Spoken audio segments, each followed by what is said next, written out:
80 years after the blast that killed more than 140,000 people, Hiroshima remembers the victims of the first ever atomic bomb.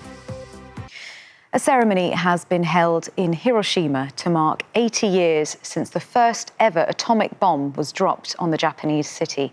Around 80,000 people were killed instantly, with tens of thousands more dying in the months after. Our correspondent Jonathan Head reports.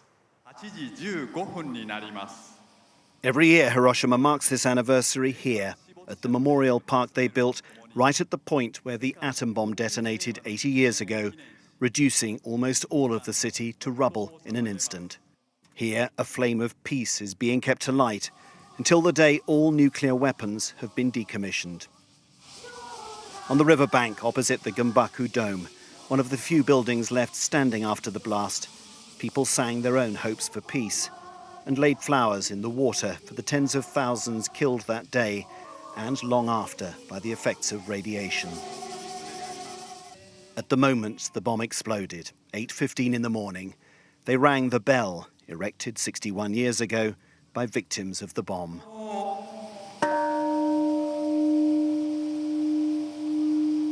As they always do, Japanese political leaders repeated their country's wish that this city's terrible ordeal might lead to a more peaceful world. In some ways, Hiroshima has defined modern Japan, the shock of its destruction, allowing this country to remake itself as an example of progress through commercial, not military power. Yet, 80 years on, the cries for peace that we've heard here today carry less and less weight. Global cooperation is fading, replaced by a harder, more transactional world in which abolishing nuclear weapons seems a very distant dream.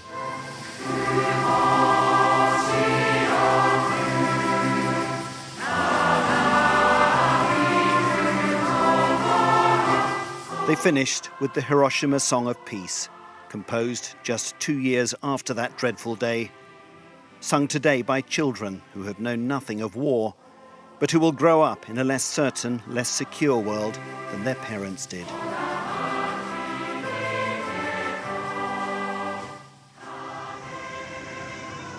Well, this was a particularly poignant ceremony because at 80 years on, of course, there are far fewer of those who survived the events in this city on the day that that atom bomb detonated every year.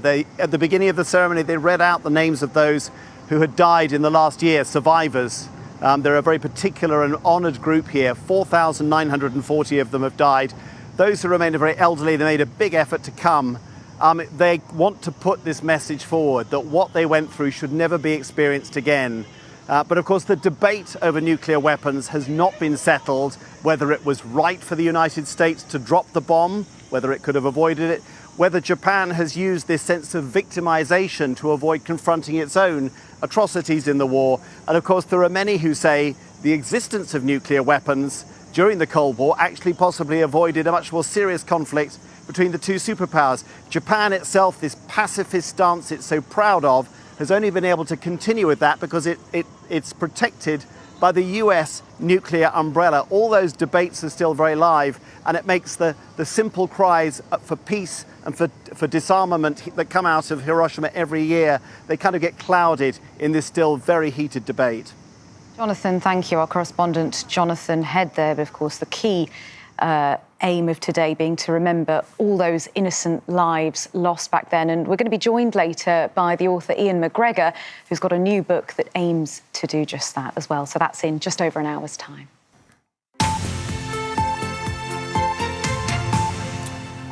Welcome back. And today marks 80 years since the first atomic bomb was dropped, instantly killing tens of thousands of people in the Japanese city of Hiroshima. And although the end of World War II in Europe had been declared 2 months earlier, on the other side of the world, Japan was still fighting against the United States, Britain and their allies. So let's just remember what happened. It was 8:15 in the morning on the 6th of August 1945 when the US dropped the first of 2 atom bombs on Japan. It was known as Little Boy and immediately flattened the port city of Hiroshima. Around 80,000 people were killed instantly.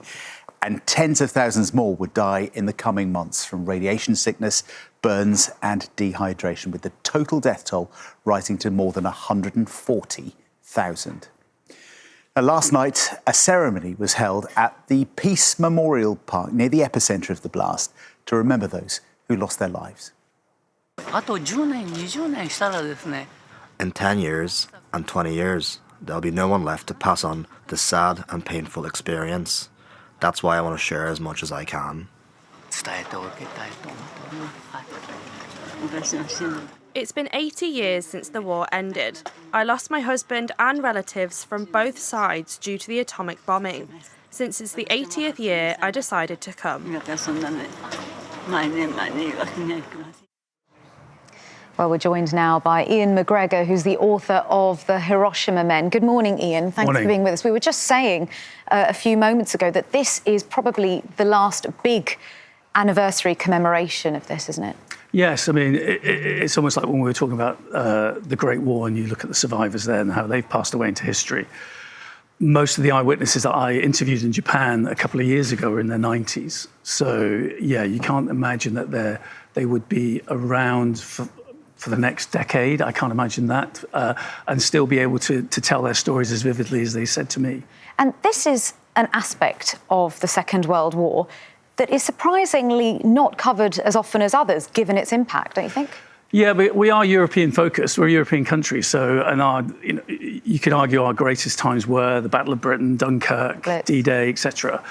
And we had the Forgotten Army, famously, the British units that fought in Burma, etc. And the fighting in the Pacific, possibly. I mean, you could argue it was so brutal that at the end of it, they're using atomic bombs. Maybe people just don't want to talk about it, don't want to remember it.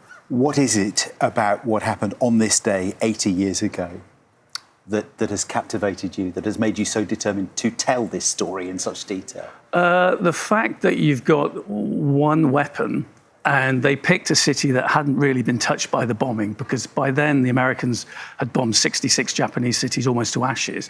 They'd left a few intact because they wanted to measure the strength and destructive power of an atomic bomb. That in itself is gripping for a historian, because you want to realise, what happened, what was all the various layers of that story.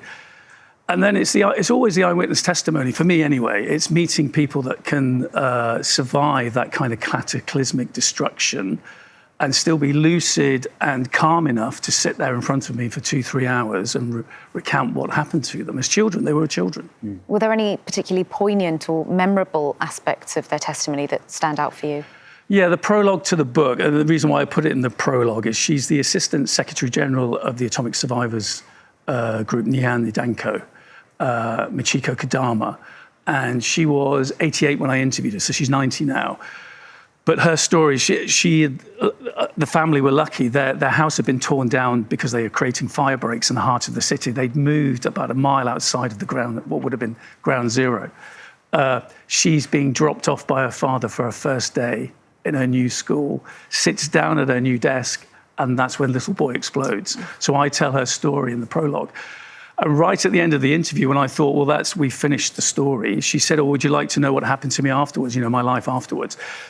I know, and I won't give you the whole details, but at the end of that took another 2 hours to talk about her life post-war Japan.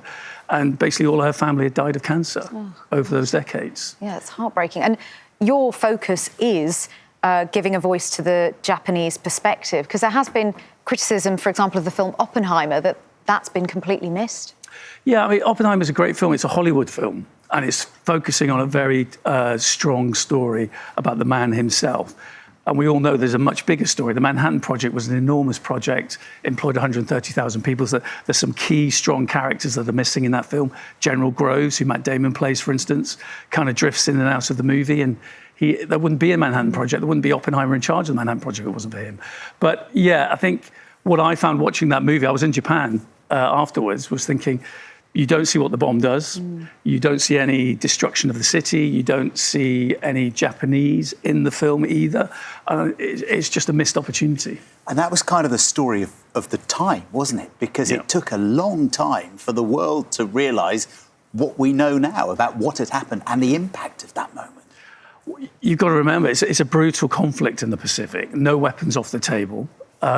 We know how brutal the Japanese were in that fight against civilians and POWs, etc.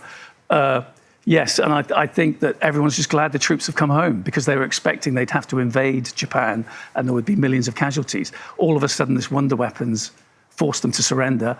All the veterans are coming home. So for the first few months after the war, I talk about that in the book, it was euphoric. And some of the debate around this and the messages around this continue to resonate today.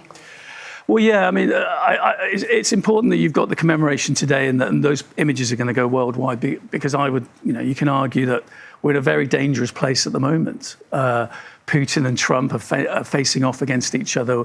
The nuclear arsenals are mainly owned by the USA and Russia. There's 12,500 nuclear warheads in the world today. 9,000 of those over 9,000 of them are operational. India and Pakistan, they're facing off against each other too. So there's a lot of things going on. There's a lot of pinch points around the world where you think we need to focus on something like Hiroshima, like these images, to think this could be the cost of that. And I guess that's why so many of the victims and their families want to speak out on this anniversary, isn't it? Ian McGregor, thank you very much indeed for coming in. Ian is the author of a book called The Hiroshima Men. Time is 8:37. One of the stories we've been mentioning today is the fact that despite concerns over their dire financial situation, Sheffield Wednesday are expected to fulfil their opening fixture of the Championship season against Leicester on Sunday. But for how long? It's been a really tough few weeks and months, hasn't it? Off-season for the club with wages late being paid, a stand closed over safety concerns and the departure of boss Danny Roll. John joins us now.